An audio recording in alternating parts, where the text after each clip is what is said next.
Untuk membuka kegiatan kita, marilah sama-sama kita mengucapkan basmalah. Langsung saja kita masuk ke acara pertama, yaitu sambutan dari Ibu Kepala Sekolah SDN 164 Kota Kencana. Kepada Ibu kami persilahkan dengan hormat. Bismillahirrahmanirrahim. Assalamualaikum warahmatullahi wabarakatuh. Selamat pagi. Puji syukur senantiasa kita panjatkan kehadiran kepada Subhanahu wa Ta'ala yang senantiasa memberikan hidayahnya kepada kita sehingga kita semua masih sempat hadir di tempat ini guna mengikuti diseminasi budaya positif di sekolah sebagai salah satu program guru penggerak. Kegiatan ini bertujuan untuk berbagi informasi dan pandangan baru kepada rekan-rekan sejawat yang ada di sekolah sebagai bentuk pengimbasan dari guru penggerak yang ada di sekolah kita. Tujuan lainnya adalah untuk mensosialisasikan budaya positif di lingkungan sekolah dan upaya untuk menumbuhkan budi pekerti yang luhur pada semua murid. Nah, tentunya kegiatan ini merupakan kegiatan positif yang dapat terus dilaksanakan sebagai wahana berkolaborasi dan belajar bagi semua pendidik yang ada di sekolah kita. Sehingga diharapkan budaya positif dapat tumbuh dengan baik di sekolah untuk mewujudkan ekosistem sekolah yang baik dan kondusif. Demikian, dan marilah kita mengikuti pemaparan dari guru penggerak yang bersangkutan dengan bersungguh-sungguh. Saya akhiri dengan ucapan wabillahi taufiq wal hidayah. Assalamualaikum warahmatullahi wabarakatuh. Diucapkan terima kasih kepada Kepala Sekolah SDN 164 Kota Kencana. Acara selanjutnya pemaparan materi oleh Bapak Ridwan Hamid.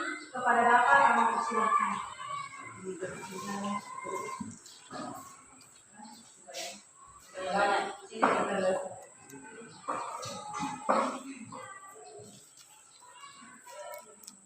Assalamualaikum warahmatullahi wabarakatuh. Perkenalkan, nama saya Rijal Kamil SPD, calon guru penggerak angkatan 7 Kabupaten Bulu Timur dari SDN 164 Kota Kencana. Pada kesempatan kali ini saya akan melaksanakan diseminasi modul 1.4 budaya positif. Oke.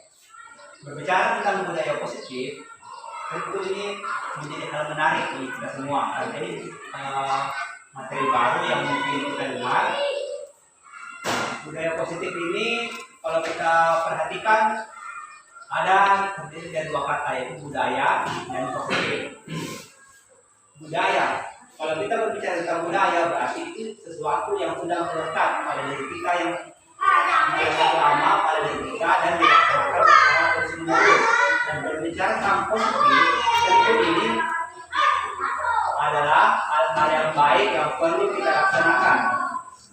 Budaya positif adalah suatu kebiasaan yang bernilai positif, di dalamnya mengandung sejumlah kegiatan yang mampu menumbuhkan karakter murid.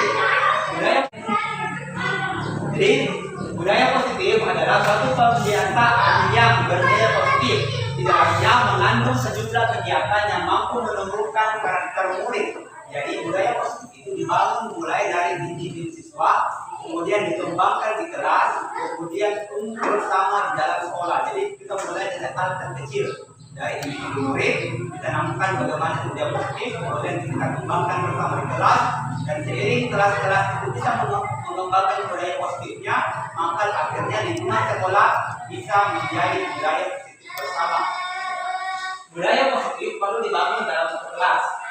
Untuk mewujudkan budaya positif harus dilakukan sejak dini, mengingat dalam prosesnya membutuhkan waktu yang lama. Jadi budaya positif ini tidak dibangun dalam waktu singkat, dia dibangun bertahap, kontinu dan berkelanjutan.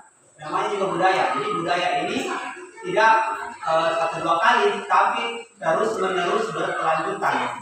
Karena itu sudah melekat pada diri anak tersebut, pada diri sekolah tersebut.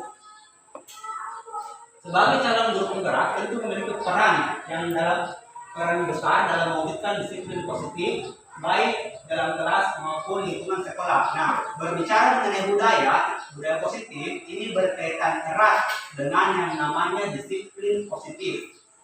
Budaya positif berkaitan erat dengan yang namanya disiplin positif.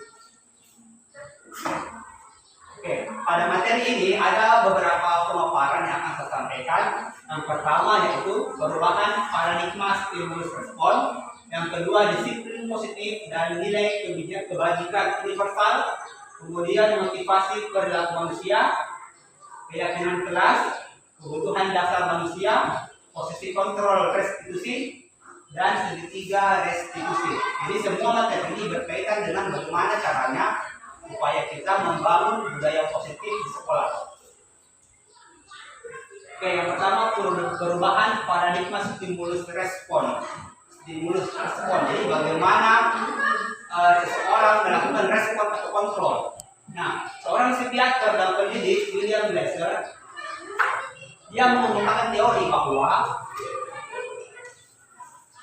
yang pertama itu dia mengatakan bahwa guru itu selama ini kan kita beranggapan bahwa guru itu mampu mengontrol murid.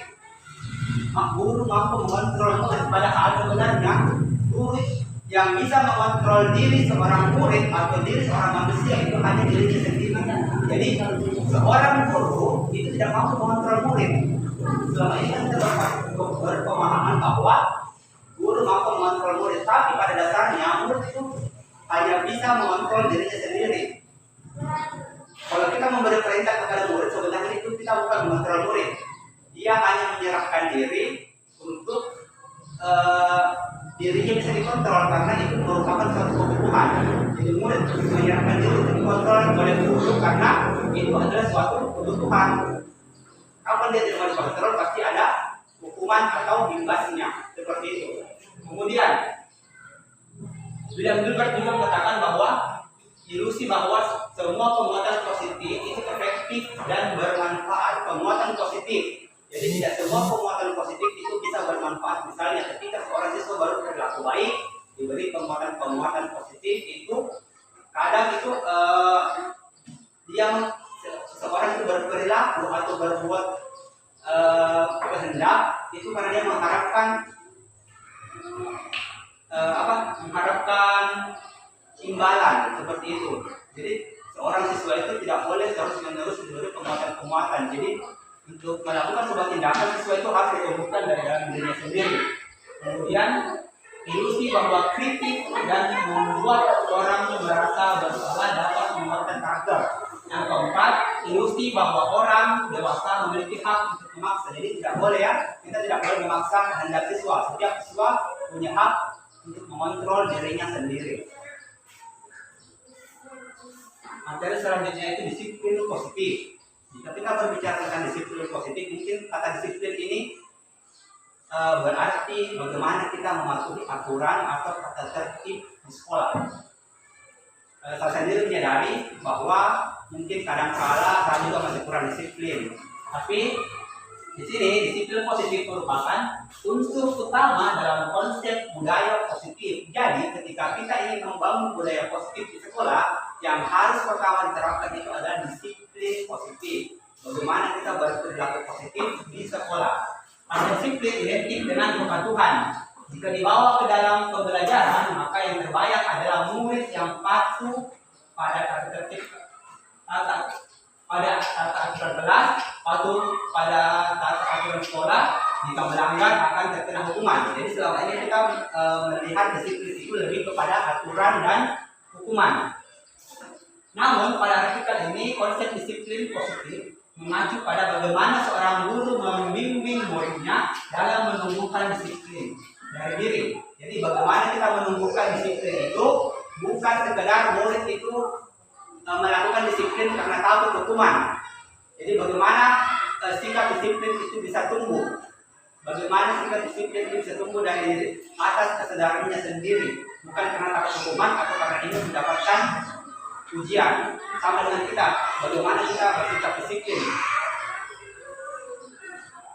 Selanjutnya nilai-nilai kebajikan universal. Jadi nilai-nilai kebajikan universal. Apa itu nilai-nilai kebajikan universal?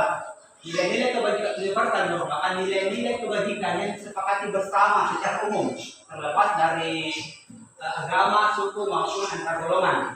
Nah, nilai-nilai ini merupakan paling besar dan sikap dan bagaimana kita berperilaku di masyarakat. Nah, dalam pendidikan kita di dalam kurikulum merdeka dibahas ada 6 sikap yang ingin dibangun pada murid kita. Itu pertama, beriman dan bertakwa kepada Tuhan Yang Maha Esa dan berakhlak mulia. Kemudian mandiri, bernalar kritis, berpendidikan global, bergotong royong, dan kreatif. 6 nilai ini kita kenal dengan istilah profil belajar Pancasila. Jadi 6 nilai ini bagaimana kita kembangkan supaya bisa tumbuh di sekolah kita. Kemudian motivasi perilaku manusia. Oke, perilaku manusia itu dipengaruhi oleh 3 hal. Jadi bagaimana manusia berperilaku atau bersikap itu dipengaruhi oleh 3 hal. Yang pertama, untuk menghindari ketidaknyamanan atau hukuman. Jadi siswa itu melakukan perbuatan semata-mata biasanya untuk menghindari ketidaknyamanan atau hukuman. Kemudian untuk mendapatkan imbalan atau penghargaan dari orang lain, baik pujian maupun imbalan berupa reward atau hadiah.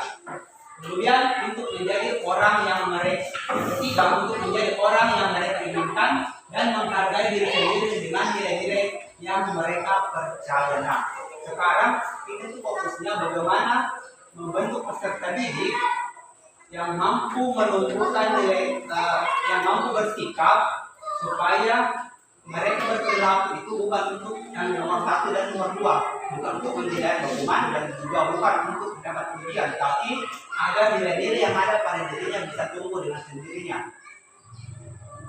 Karena selama ini kita membuat siswa berperilaku itu sekedar untuk menghindari hukuman dan mendapatkan pujian wahnya baik karena dia melakukan ini seperti itu.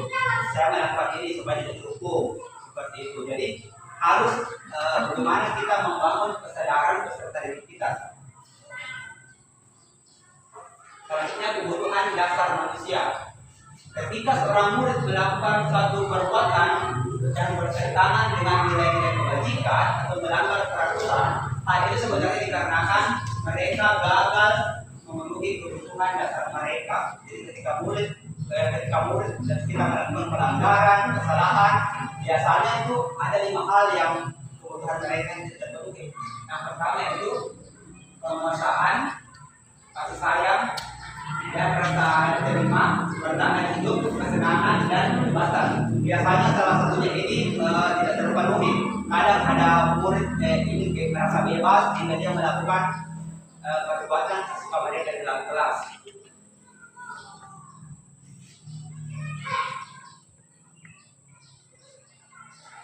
Selanjutnya, posisi kontrol restitusi. Nah ini adalah posisi kontrol restitusi. Dari 5 posisi kontrol ini di sini peran guru di sekolah. Guru sebagai apa?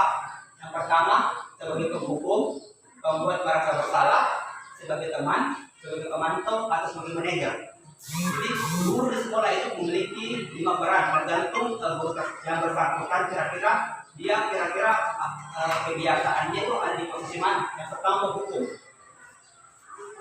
Seorang penghukum bisa menggunakan hukuman baik fisik maupun verbal. Jadi ketika ada murid yang melakukan kesalahan atau melanggar tata tertib atau melanggar aturan, guru bisa mengambil sikap sebagai penghukum, diberi hukuman. Kemudian pembuat merasa bersalah. Ketika ada murid melakukan kesalahan, kira-kira ada kadang-kala ada juga guru yang menggunakan keheningan, membuat orang lain merasa tidak nyaman, bersalah, dan rendah diri. Jadi ada kita menggunakan kata-kata yang lembut sehingga murid tersebut merasa bersalah tanpa perlu dihukum. Jadi dia sendiri yang merasa bersalah tanpa perlu kita kasih tahu. Cuma kita nasihati, akhirnya dia sendiri merasa bersalah. Kemudian teman. Jadi guru juga di sini bisa bertindak sebagai teman bagi siswa. Tidak akan menyakiti murid, namun akan tetap berupaya mengontrol murid melalui persuasi dia, memberi ajakan, rujukan bagaimana perilaku seharusnya diterapkan, bagaimana seharusnya dia bersikap. Kita memberi masukan-masukan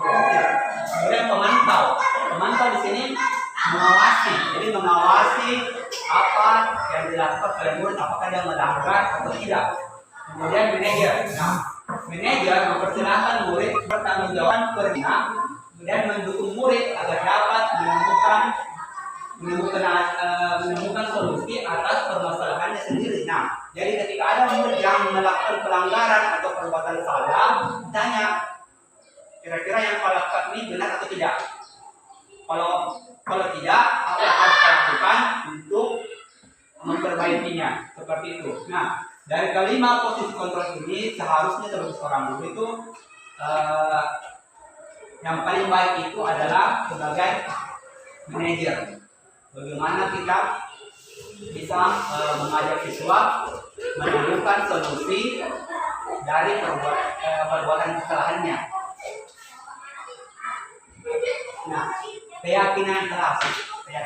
Apa itu keyakinan kelas?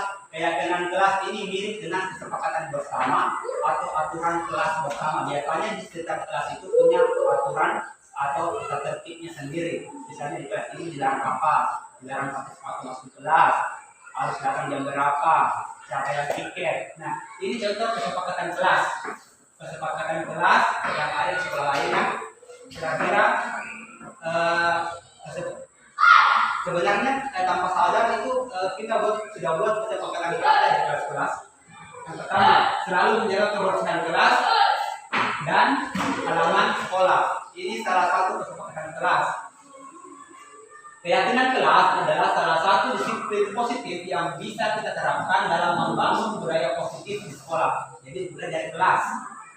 Dengan adanya keyakinan kelas di setiap kelas diharapkan dapat mewujudkan tujuan pendidikan yang berorientasi kepada profil belajar Pancasila. Inilah keyakinan yang disepakati bersama. Jadi keyakinan kelas ini tidak dibuat oleh guru, tapi dibuat oleh guru dan siswa secara bersama-sama. Jadi kita mendapatkan tanggung jawab apa nilai-nilai yang kita pahami, yang harus kita pegang di kelas. Nah, ketika dilanggar, apa yang harus kita lakukan ketika dilanggar? Nah, ada yang namanya segitiga restitusi. Ketika ada kesepakatan, ada keyakinan kelas yang dilanggar, maka seorang guru itu bisa melakukan yang namanya segitiga restitusi. Yang pertama itu melakukan validasi tindakan yang salah, kemudian menanyakan keyakinan, dan yang ketiga menstabilkan identitas. Yang mana itu validasi tindakan yang salah? Kita tanya siswa, apakah betul kamu melakukan perbuatan ini? Apakah betul kamu melakukan kesalahan seperti ini? Ketika dia jawab betul, kita tanyakan lagi, apakah kamu telah melanggar keyakinan kelas? Ketika dia jawab lagi iya, nah bagaimana cara untuk memperbaikinya? Jadi ada 3 tahapan dalam memperbaiki identitas siswa ketika dia melakukan kesalahan seperti ini. Namanya segitiga restitusi. Ini contoh sebuah kasus. Mungkin saya Bapak Ibu baca di kasus ya. Sabrina hari itu bangun terlambat dan terburu-buru sampai di sekolah. Dia pun akhirnya sampai di depan sekolah, tapi baru menyadari kalau tidak menggunakan sepatu hitam seperti tertera di peraturan sekolah. Di pintu kelas, Bapak Lukman memperhatikan sepatu Sabrina yang berwarna coklat. Sabrina berusaha menjelaskan bahwa dia terburu-buru dan salah menggunakan sepatu. Pak Lukman menanyakan Sabrina, apa peraturan sekolah tentang seragam warna sepatu? Sabrina menjawab, sudah mengetahui sudah sepatu. Jadi Sabrina ini sudah tahu sepatunya harus warna hitam, tapi salah satu warna sepatu. Namun terburu-buru dan salah menggunakan sepatu. Selain tidak mungkin kembali pulang karena rumahnya jauh, sekali Pak Lukman tetap bersikeras pada peraturan yang berlaku dan mengatakan, ya sudah, kamu sudah melanggar peraturan sekolah. Kamu salah, sudah terlambat. Salah pula warna sepatunya. Segera buka sepatumu kalau tidak bisa mengenakan warna sepatu sesuai peraturan. Sabrina meminta maaf dan memohon kembali kepada Pak Lukman agar tetap dapat mengenakan sepatunya dan berjanji tidak akan mengulangi ulangi kembali kesalahannya. Namun Pak Lukman tidak mau tahu. Tidak, kamu telah melanggar peraturan sekolah. Kalau tidak sanggup ambil sepatu di rumah atau diantarkan sepatu ke sekolah, ya sudah, kamu tidak bersepatu saja seharian di sekolah. Sekarang copot sepatumu dan silakan belajar tanpa sepatu seharian. Sabrina pun dengan berat hati mencopot sepatunya dan memberikannya kepada Pak Lukman. Seharian dia tidak berani berkeliling sekolah karena malu dan lebih banyak berdiam diri di kelas tanpa balas sepatu. Bisa kita lihat studi kasus ini. Nah, di sini ada dua karakter, yaitu Sabrina dan Pak Lukman. Kira-kira posisi kontrol apa yang sedang diterapkan oleh Pak Lukman? Tadi kita sudah mendengar ada 5 posisi kontrol di sini. Ada penghukum, pembuat merasa bersalah, teman, pemantau, dan manajer. Kira-kira Pak Lukman itu dia di posisi mana? Penghukum. Dari mana kita tahu bahwa Pak Lukman itu seorang penghukum? Kalau Sabrina sudah minta maaf akan tidak mengulangi lagi, tapi Pak Lukman masih berkeras hati untuk Masih berkeras hukuman. hati memberikan hukuman. Kira-kira kalau kita lihat sikap Pak Lukman, kira-kira posisi kontrol yang bisa diambil Pak Lukman selain penghukum itu kira-kira posisi apa?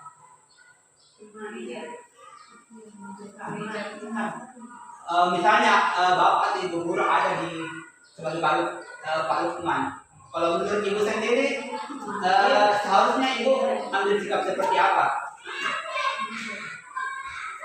Mungkin Bu Indri bisa menjawab. Kira-kira kalau Bu Indri sebagai Pak Lukman, kira-kira Bu Indri akan mengambil peran seperti apa? Kalau saya pribadi manajer. Manajer. Ya. Kira-kira kalau manajer, Bu Indri sebagai manajer, apa yang akan dilakukan per Sabrina? Nah, kita sebagai pimpinan itu punya hak untuk menegur jika siswa tak salah. Sedangkan Sabrina ini kan salah. Ya. Ditegur, tapi tidak mau, dia lupa, jadi kita ditegur, makanya kita ini Jadi kita harus tegas bersikap tegas kepada Sabrina. tegasnya seperti apa? Apakah dihukum? Iya, itu Dia tidak dihukum. masih tetap dihukum. Masih dari manajer Pak. Masih di manajer. Iya. Kalau guru lain mungkin ada tanggapan, kira-kira posisi apa yang harus diambil oleh Pak Lukman? Kalau saya tetap sebagai manajer. Manajer. Cuman di situ seperti Sabrina kan dia sudah mengakui bahwa dia guru salah di sepatu. Dia sudah mengakui kesalahannya. Nah, sebagai kita sebagai guru, karena siswa dia sudah mengakui kesalahannya, bagaimanalah kita kasih kebijakan? Kalau menurut saya, ya. Jadi sebagai manajer ya Bu? Iya. Iya. Terima kasih. Nah, jadi dari 5 posisi kontrol yang tersebut, kira-kira Pak yang dilakukan Pak Lukman ini salah tidak? Tidak sama. Kalau saya salah. Salah. Iya, salah. Tapi kan Pak Lukman ini baru berteman pada tertib sekolah. Iya, kalau untuk sekolah di situ kan pasti ada kebijakan, Pak. Kenapa ada kebijakan? Iya. Oke. Jadi, nah, Karena ini siswa kan dia sudah mengaku bahwa bersalah. Bersalah, keliru karena terburu-buru. Dia sudah tahu bahwa kita tertib bahwa memakai sepatu hitam. Cuman karena yang terburu-buru, takut terlambat, akhirnya dia lupa dengan itu. Dia sudah mengaku tentang itu.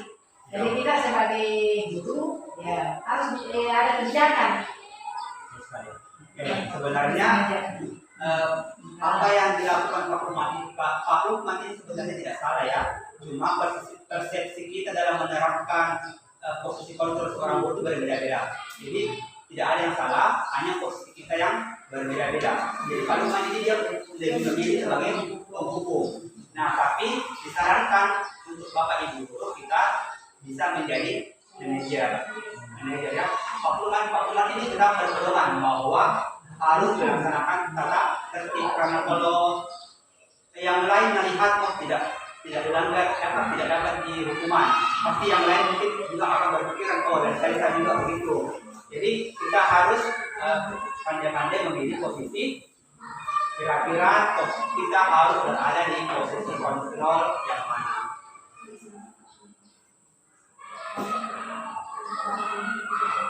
Demikianlah pemaparan materi saya hari ini. Assalamualaikum warahmatullahi wabarakatuh. Mungkin sampai di sini ada rekan guru yang ingin bertanya atau ingin berbagi cerita di kelas atau seperti apa, kita bisa dengarkan bersama. Bagaimana pengalamannya tentang kontrol murid atau tentang keyakinan kelas, tentang aturan, juga silakan. Ada? Tidak ada. Oke, Bu Indri silakan. Silakan yang malu-malu, Bu. Begini Pak, kalau misalkan ada kasus murid yang ini apa? Yang susah diatur. Ya. Ada dalam mengaturnya. Supaya dengan Misalkan ada satu murid yang susah diatur. Ya. Nah, dia kurang ajar, misalkan kurang ajar sama gurunya membentak, ataukah bisa saja yang mentangkap, yang apa? Bagaimana? Apakah salah kita sebagai guru bermain fisik gitu? Kalau memang siswanya ini kurang ajar, sama seperti tadi Mas Ferdi menjelaskannya bahwa kadang siswa itu melakukan kesalahan karena mungkin ada kebutuhannya yang tidak terpenuhi. Jadi kita harus tahu dulu kira-kira kenapa dia bisa melakukan hal tersebut, apa asal usulnya, kenapa dia bisa melakukan hal tersebut. Kita tidak boleh langsung mau menghukum, cari tahu dulu apa penyebab dia melakukan kesalahan tersebut. Kira-kira apa solusinya? Jangan karena mereka melakukan sebuah aksi tindakan langsung mau kita respon juga. Tidak, kita ke belakang dulu apa penyebabnya, latar belakang hal tersebut. Nah, supaya kita bisa mengambil tindakan. Oh, karena solusinya seperti ini, kita bisa ambil tindakan seperti ini. Kan mungkin ada perbuatan yang sengaja, ada yang tidak sengaja, atau mungkin setengah sengaja, seperti itu. Sama seperti Sabrina tadi, kita bisa memilih peran seperti apa. Kalau bisa tahu kurang ajarnya seperti apa? misalkan membantu meja. Membantu meja.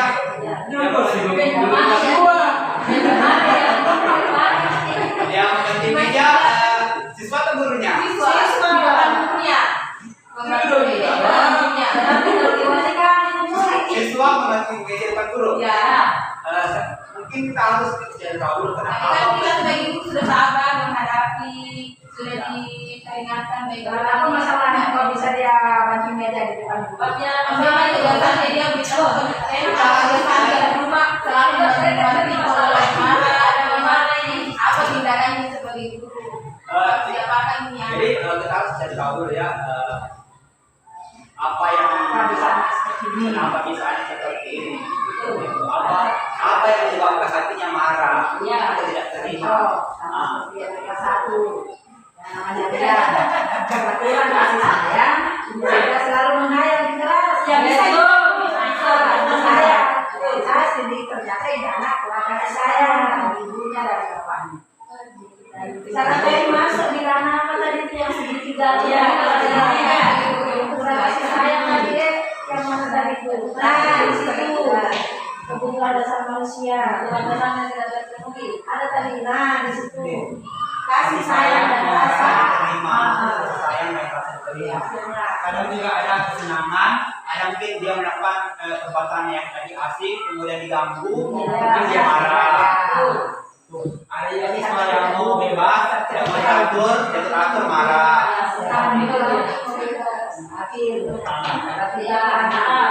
Jadi kita bisa melakukan persuasif dulu ya, tidak boleh langsung dijatuhkan hukuman.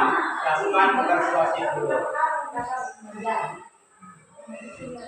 Ada lagi yang ingin bercerita? Oke, silakan Bu Marianti. Sudah. Iya, terima kasih. Saya mau tanyakan begini. Ya. Saya seorang guru, seorang pendidik, sudah bagaimana saya lakukan dengan anak saya ya, anak didik saya. Mencoba saya ini sudah baik sekali melakukan sampainya, tapi mungkin sama anak tidak merasakan baik masih dengan kata lain sudah sampai bicara baik-baik kah apa, tapi tetap kok juga sana kemari. Jadi solusi apa yang saya mau sampaikan kepada anak ini supaya anak ini bisa dengan sama guru, patuh dan lain sebagainya. Ya. Berarti harusnya satu anak atau beberapa anak? Semua. Tidak juga kalau saya buat berarti guru tidak berhasil. Ya. Nah, 1, 2 berarti Ya. Berapa ya? karena di dalam kelas itu pasti ada yang dibilang tolong-tolongnya, tapi cara bagaimana yang kita lakukan sehingga anak ini bisa dengar sama guru, bisa dengar sama teman-temannya, maksudnya jangan selalu dia jadi batu sandungan di dalam kelas. Ya, batu sandungan berarti dia gimana ya? Oke, untuk mengatasi hal tersebut mungkin bisa digunakan yang namanya keyakinan kelas atau aturan keyakinan kelas, kesepakatan bersama. Jadi kita diskusi kira-kira apa yang kita kesepakati bersama di kelas ini, apa yang harus kita lakukan supaya kelas kita menjadi tertib, menjadi aman, menjadi tenang seperti itu. Jadi setiap siswa itu bisa melakukan menyuarakan apa yang mereka inginkan. Misalnya boleh jalan-jalan asalkan apa, boleh lari-lari asalkan apa, seperti itu. Boleh lari asal tidak bersuara, atau boleh pindah tempat selama materi tugasnya sudah selesai atau seperti apa. Jadi harus jelas dulu apa aturannya. Apakah Bu Guru sedang membuat kesepakatan di kelas atau tertib, atau hanya sekedar memberitahu mereka, jangan begini, jangan begini. Kalau posisi itu berarti cuma mengatur, bukan kesepakatan bersama, itu cuma maunya kita, bukan kesepakatannya anak-anak, kesepakatan bersama. Jadi kita seolah-olah mau mengontrol, padahal sebenarnya tadi sudah dijelaskan bahwa ilusi guru tidak bisa mengontrol murid, tidak bisa.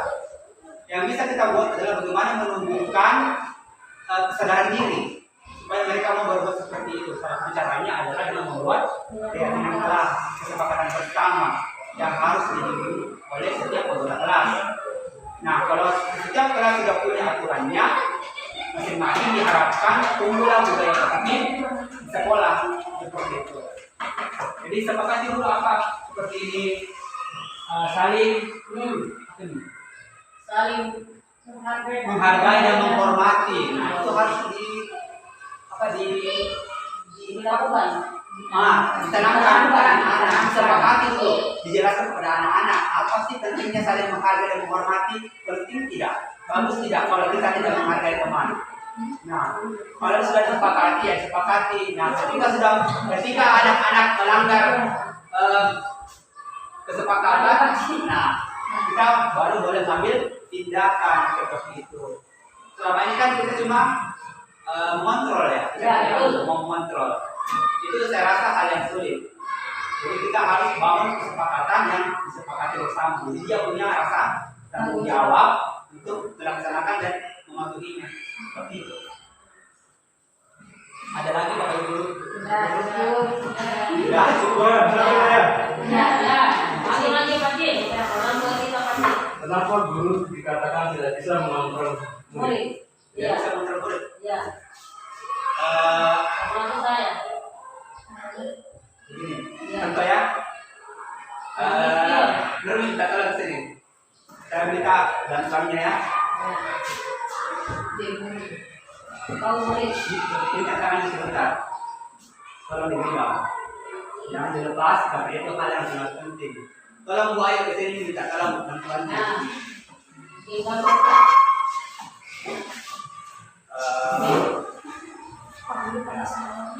Nah, sekarang Nurmi sedang memegang salah satu hal penting di tangannya sekarang. Bagaimana caranya Bu Ayu supaya Nurmi mau membuka genggaman tangannya, melihat apa yang di situ. Kira-kira bagaimana caranya? Apakah dibujuk, dirayu, dibentak, seperti apa coba? Gimana caranya terbaik? Merayu. Merayu. Ya. Gimana caranya merayu? Sina. Jangan. Gimana caranya menggunakan terpengaruh tidak ini kami? Sebagai teman itu atau teman? Sebagai guru dan murid. Saya dulu yang ini ya. Sebelumnya. Nah, Nah, apa kita genggaman? Bisa ibu lihat? boleh. Kenapa tidak boleh? Karena Karena itu penting. Sepenting apa kenapa sehingga itu tidak boleh lihat. Karena jangan dari lagu. Kan sama-sama guru. Bukan saya bukan Iya, kamu guru. Jadi yang kita sendiri anggap Oh, iya. Jadi yang anggap penting. Oke.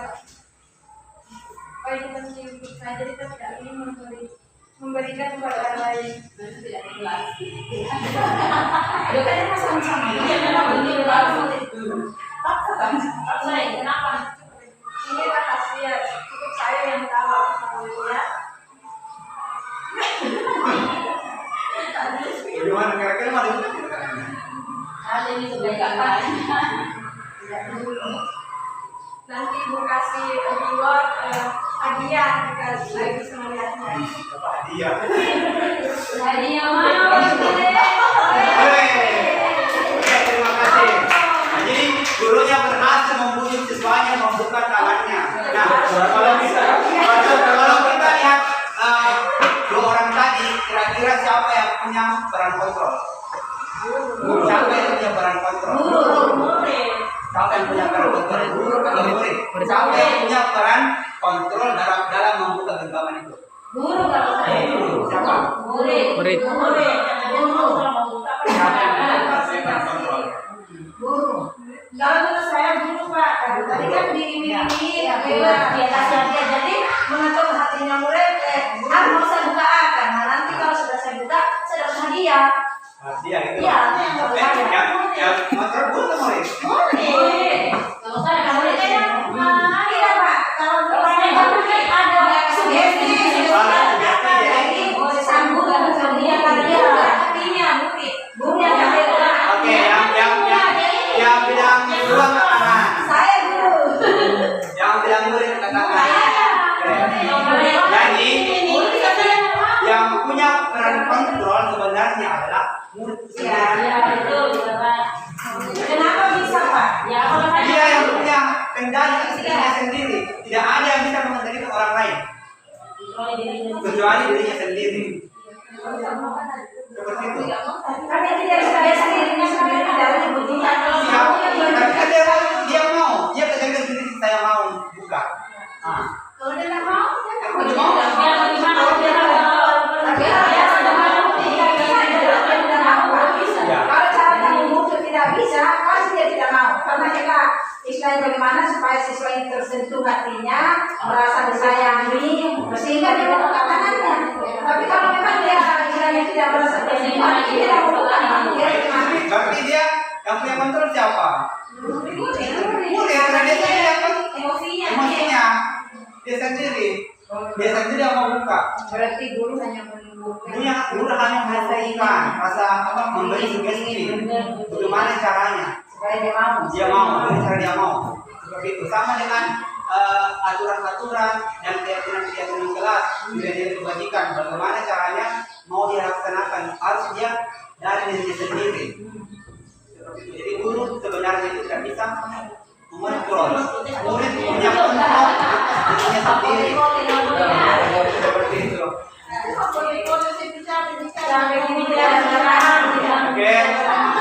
Oke, mungkin cukup sekian dari saya, kurang dan lebihnya mohon dimaafkan. Saya ucapkan terima kasih atas kesediaannya mengikuti pemaparan materi yang cukup sederhana ini. Sekian dari saya. Assalamualaikum warahmatullahi wabarakatuh. Waalaikumsalam warahmatullahi wabarakatuh. Itulah tadi pemaparan materi diseminasi budaya positif oleh pemateri kepada pemateri. Kami ucapkan terima kasih. Sekianlah acara kita pada kesempatan kali ini. Kepada peserta kami ucapkan terima kasih. Selanjutnya akan ditutup oleh pemateri. Kepada pemateri kami ucapkan Demikianlah materi hari ini. Selanjutnya kita sesi foto Bersama. foto besar tadi dulu. Foto besar dulu. Dulu.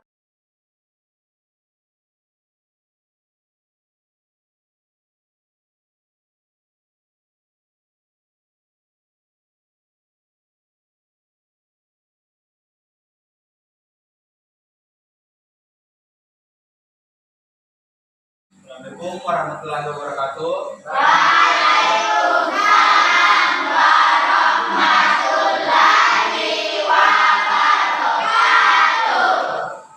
Baiklah, apa kabarnya hari ini?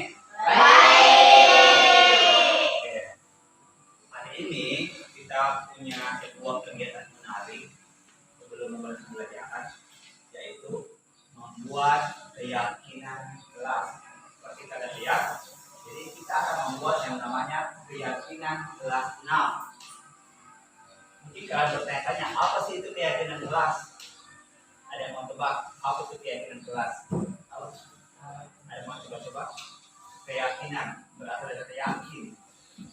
Keyakinan kelas. Seperti apa coba? Coba tebak, bukan malu. Nggak tahu? Seperti apa? Aku tuh yakin. Percaya diri. Dia meyakini apa? Meyakini agama. Apalagi? Keyakinan berarti sesuatu yang kita percaya. Sesuatu yang kita percaya dan kita yakini. Biasanya sesuatu yang kita percaya itu kita kita percaya, kita laksanakan. Nah, berbicara tentang keyakinan kelas, jadi keyakinan kelas itu adalah sesuatu yang kita ingin kita rasakan dan ingin kita laksanakan. Apa yang ingin kita rasakan dan apa yang ingin kita laksanakan di kelas agar kelas kita menjadi lebih nyaman dan lebih aman. Jadi keyakinan kelas itu mirip-mirip dengan tata tertib atau aturan kelas. Kira-kira apa yang harus kita lakukan agar kelas kita aman, baik itu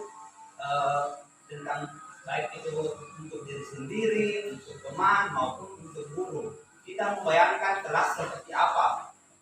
Jadi kalian memikirkan kira-kira bagaimana caranya supaya saya merasa nyaman di kelas ini. Misalnya teman harus seperti apa, gurunya harus seperti apa, seperti itu. Oke? Paham? Misalnya saya menginginkan tidak ada yang makan di kelas pada saat pembelajaran maupun di luar jam pelajaran agar kelas menjadi bersih. Itu salah satu keyakinan yang ingin dicapai oleh seseorang di kelas. Nah, setiap orang punya keyakinan masing-masing. Misalnya, menginginkan saya tidak mau cara belajar banyak berisik dan jalan-jalan seperti itu. Ada juga kita mungkin saya menginginkan semua siswa menjaga kebersihan kelas biar bukan hari pikirnya tetap menjaga kebersihan seperti itu. Itu semua dilakukan agar kelas kita menjadi aman dan nyaman. Paham? Ada kalau aman dan nyaman, apalagi saya tidak mau ada teman yang mengganggu teman lain seperti itu. Paham? Kalau belajar harus bersungguh-sungguh, tidak main. Jadi tuliskan apa yang kalian inginkan supaya kelas ini menjadi aman dan nyaman, baik itu untuk guru maupun untuk teman. Paham dan contohnya? Paham? Sekarang tolong siapkan satu pulpennya. Nah, sekarang kalian akan menuliskan keyakinan kelas, keyakinan yang ingin kalian laksanakan, yang kalian percaya agar diterapkan di kelas ini. Jadi Pak Guru bagikan orang satu kertas, sebentar kalian tulis di sini ya keyakinan kelasnya yang kalian percaya. Boleh lebih dari satu, Boleh lebih dari 1. sebanyak-banyaknya, tidak apa-apa. Kalau kurang nanti kita dari Bapak Guru ya. Oke. Jadi tulis dulu 1 ya. Oke. Jangan menulis di bagian yang ada lemnya ya. Tempel. Jangan tulis di bagian ada lem. Jangan tulis di bagian yang ada lem.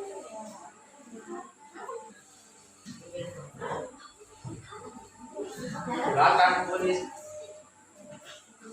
nilai-nilai apa yang terhadap saya supaya kelas menjadi aman dan nyaman. Ya. Yang kalian inginkan dicapai. Misalnya apa? Setiap orang harus saling menghormati. Tidak boleh apa?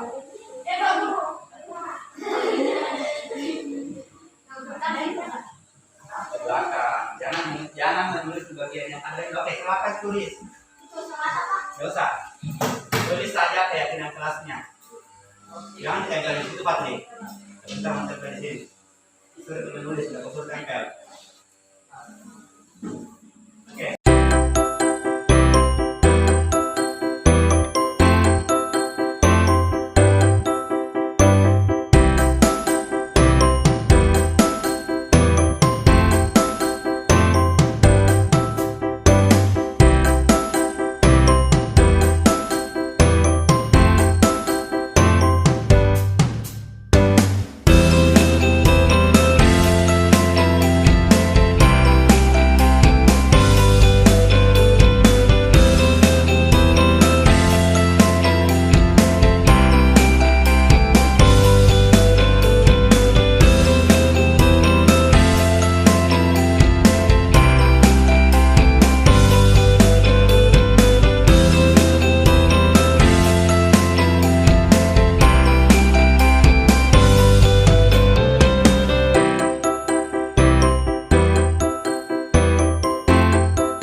Terima kasih atas partisipasinya dalam membuat keyakinan kelas berdasarkan apa yang kalian percaya, apa yang kalian yakini. Jadi ini adalah keyakinan kelas yang kalian buat sendiri, kalian tulis sendiri.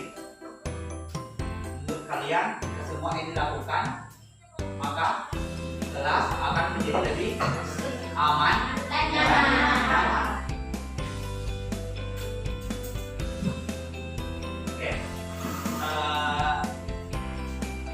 kita bahas satu ya. Bagaimana? Gak usah takut, gak usah gimana. Pertama di sini ada semuanya ini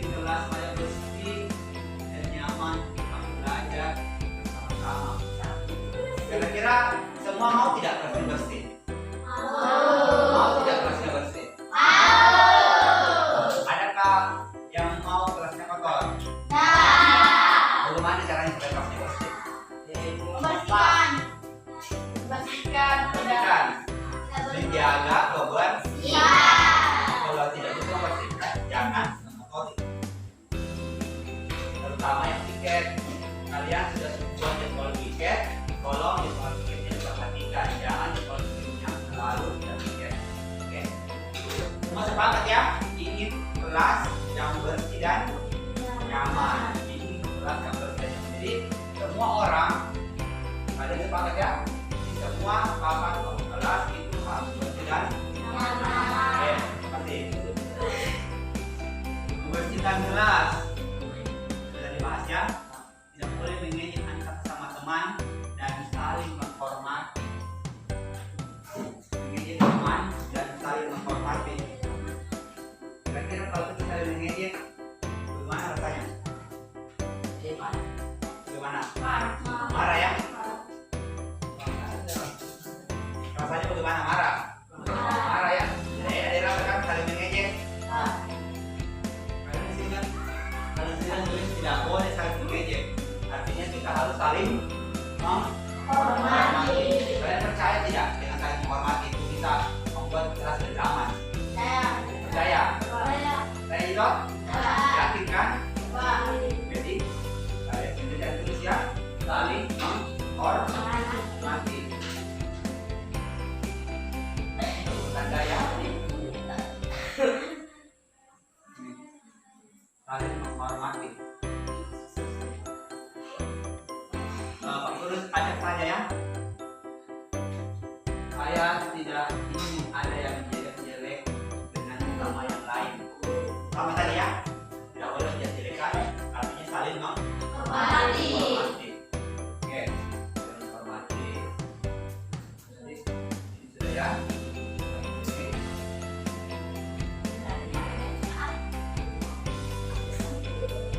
Saya ingin kelas harus saling menolong, ada kesepakatan musyawarah betul, saling menolong, kan betul. Kecuali tidak terjadi ya, bantu tidak? Kalau menolong dalam artian hal yang baik ya dan yang benar. Kalau menolong bagus tidak? Bagus tidak? Kalau ada kesusahan dibantu tidak? Kalau ada banyak kesusahan dibantu, jangan sampai di lain hari kita yang kesusahan.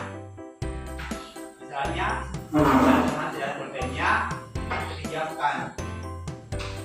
Jadi, kalau kalian bisa membantu, paham? Percaya di dong, saling menolong itu baik. Percaya? Oke, jadi untuk masukannya, tolong. Ya.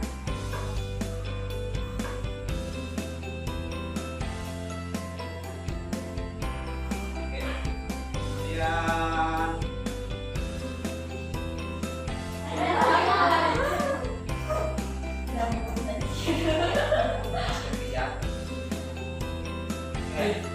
membersihkan, mendengarkan guru ketika menjelaskan. Oke, mendengarkan guru ketika menjelaskan. Artinya fokus ya, jangan lain yang dikerja. Kalau Pak Guru menjelaskan, baru kalian yang dikerja. Jangan kerja.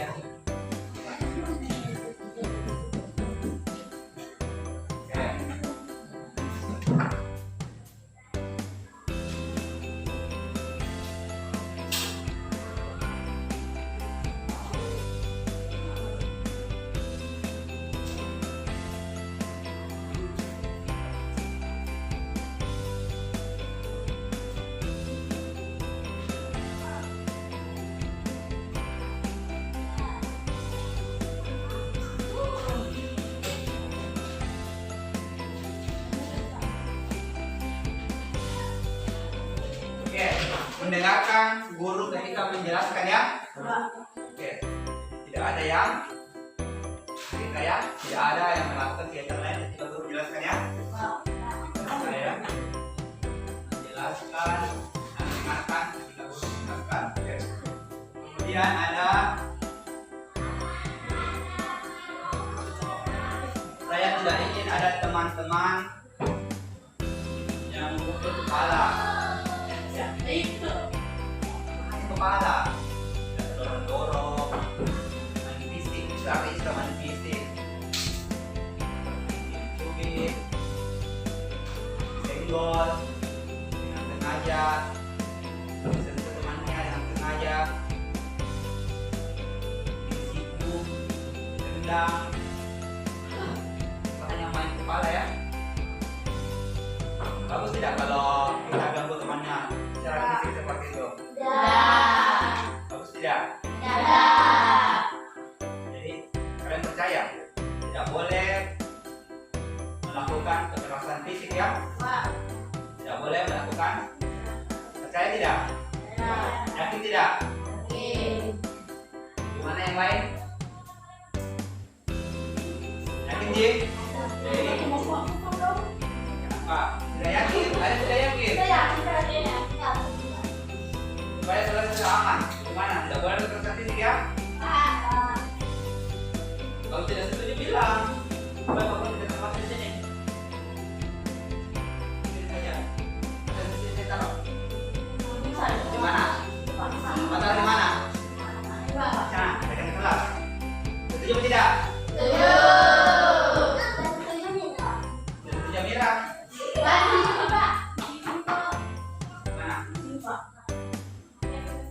Pegang di kelas.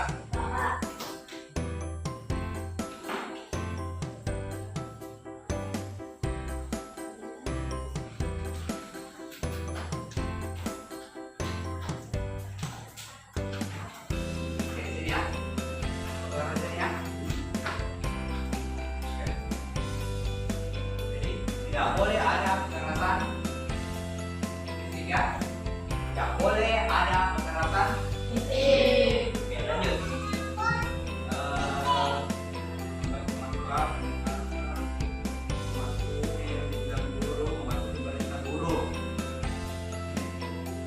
Mendengarkan apa dibilang guru, mematuhi perintah guru. Untuk sampah, ambil. Jangan seperti kemarin, kepala suruh tutup sampah, dia bilang bukan sampahku. Banyak sekali dengar. Pokoknya kalau ada guru yang suruh, biar bukan guru kelasnya, laksanakan. Jangan karena dia bilang bukan gurunya, tidak mau. Paham? Jadi semua guru di sini itu guru tak. Aku cuma guru kelasnya yang bilang guru tak. Jadi semua, termasuk kepala sekolah. Kalau datang kepala sekolah disuruh pungut sampah yang ambil. Jangan bilang bukan sampah aku, bukan kelasku, bukan tugasku. Laksanakan saja. Bisa dipahami? Bisa dilaksanakan? Oke. Jadi, mematuhi perintah guru ya. Mematuhi perintah guru. Kemudian membersihkan kelas yang kotor, teman-teman yang masih membersihkan kelas ya. Ya, bersihkan ya. Ini. Kemudian teman-teman jangan mengganggu teman lain. Mengganggu ya, baik itu secara fisik maupun secara kata-kata. Pak fisik diganggu dengan dorong-dorong mejanya, dorong-dorong kursinya, diganggu menulis, diganggu dengan kata-kata yang jelek, kata-kata jelek, tidak boleh ya. Paham? Bisa disepakati? Coba akan diganggu. Misalnya lagi kasih santai, pas datang ganggu, bersenggol, tidak enak kan? Kalau kalian tidak mau diganggu, jangan mengganggu orang. Oke? Harus sini. Harus di sini ya. Jadi, tidak boleh mengganggu teman, tidak boleh mengganggu teman, tidak boleh mengganggu orang lain. Ganggu diri sendiri. Jangan pernah ganggu diri sendiri.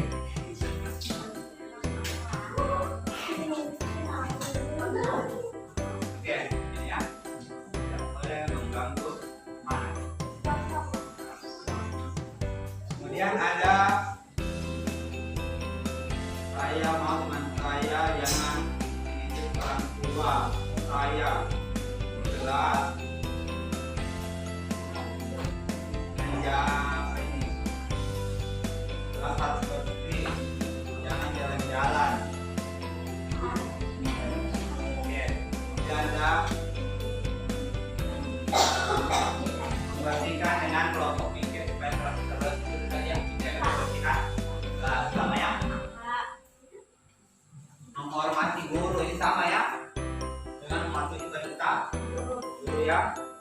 membuang sampah di kelas. Sudah tadi, perhatikan menjaga kelas. Tidak boleh makan saat belajar. Tidak boleh makan saat Belajar. boleh makan saat belajar ya. Makan saat belajar tidak boleh ya. Makan. Belajar. Gimana kalau makan sekali nih? Mau pingsan? Kita isi baru 3 dan mungkin atau Pak boleh ini tidak boleh makan tidak boleh makan dalam kelas saat belajar dalam kelas juga ya biar bukan belajar yang penting dalam kelas tidak boleh makan ya makan tidak boleh makan dalam kelas kalau snack sama gula-gula gimana? Tidak boleh? Oke, boleh makan snack atau gula-gula atau tidak boleh? Makanan apa jarang kali dalam kelas? Kuning. Kalau mie?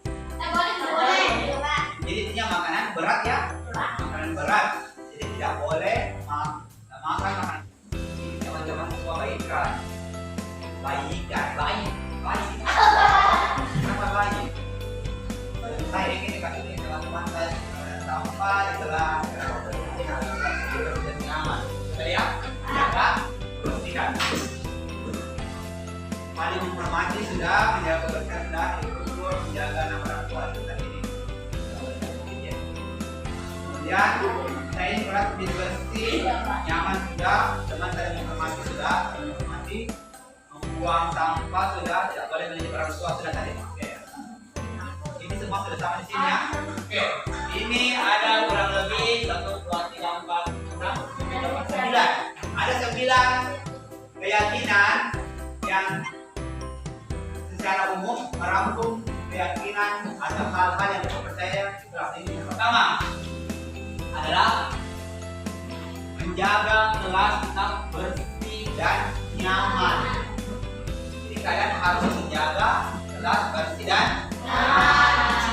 Menjaga kelas bersih dan nyaman. Kedua, namun saling menghormati. Saling menghormati dengan cara apa? Tidak mengganggu dan tidak mengejek. Paham? Percaya tidak? Oke, kemudian saling tolong menolong. Ketika ada temannya kesusahan, harus saling tolong menolong, jangan diam. Tidak temannya kesusahan, bantu. Ya, tidak perlu temannya minta bantuan, baru dibantu, tawarkan diri, mau dibantu. Bantu apa? Kemudian mendengarkan ketika guru menjelaskan, artinya fokus saat belajar ya. Tidak boleh main-main ketika guru menjelaskan saat belajar, harus fokus. Kemudian tidak boleh ada kekerasan fisik, tidak boleh ada kekerasan fisik, tidak boleh tenggol, dorong, tidak boleh ya. Paham? Kira-kira? Kalau sudah tarik jilbab, sudah tarik jilbabnya kemana? Sampai tak mau ada masuk kepalanya. Oke, lanjut. Kemudian ada mematuhi perintah perintah guru ya. Itu tanpa ambil angkat ini bukan, tidak usah ngeyel. Oke, lanjut. Kemudian dia tidak mengganggu ya, tidak mengganggu teman lain, baik itu dengan kata-kata maupun perbuatan. Kadang temannya diganggu dengan kata-kata, ada temannya lewat, jadikan lagu, jadikan dari kata-kata ini dengan beban. Oh ini berulang-ulang. Lanjut. Tidak boleh makan di kelas, makan berat ya, tidak boleh. Ya. Tidak ingin ada orang main pas sholat, jadi jalankan ibadah dengan tunduk. Oke.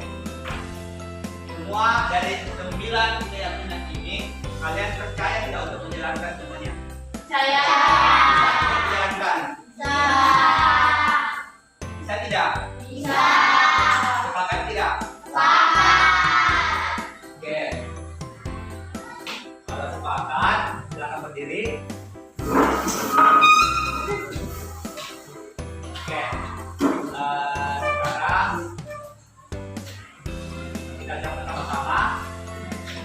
Saya berjanji akan menjalankan dan mematuhi keyakinan kelas yang telah kami buat secara bersama-sama. Apabila di kemudian hari